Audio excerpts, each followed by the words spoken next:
அதாவது திராவிட முன்னேற்ற கழகத்தில் இருக்கின்ற மற்ற தலைவர்களுக்கு தொண்டர்களுக்கு முதலமைச்சர் ஒரு சரியான செய்தி அனுப்பியிருக்கார்.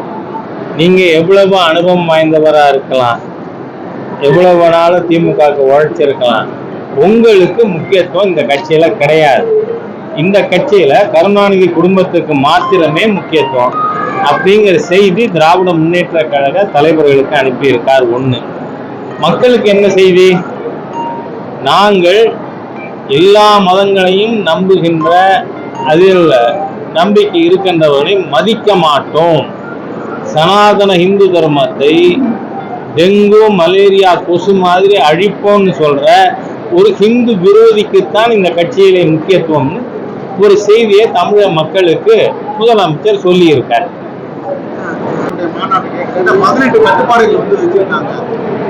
எந்த கட்சிக்கு இதுவரைக்கும் இந்த மாதிரி எல்லாம் கட்டுப்பாடு விதிக்கல. எப்படி பார்க்க தமிழக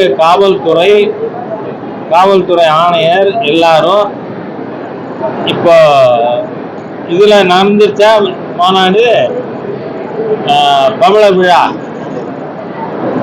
விழாவுக்கு என்ன கண்டிஷன் போட்டாங்களோ அதுதான் மற்றவங்களுக்கு போடணும். திமுக பவள விழாவுக்கு ஒரு கண்டிஷன், மற்றவர்களுக்கு ஒரு கண்டிஷன்னா அது நியாயம் இல்லை. செய்திகளை உடனுக்குடன் தெரிந்து கொள்ள உடனே சப்ஸ்கிரைப் பண்ணுங்க.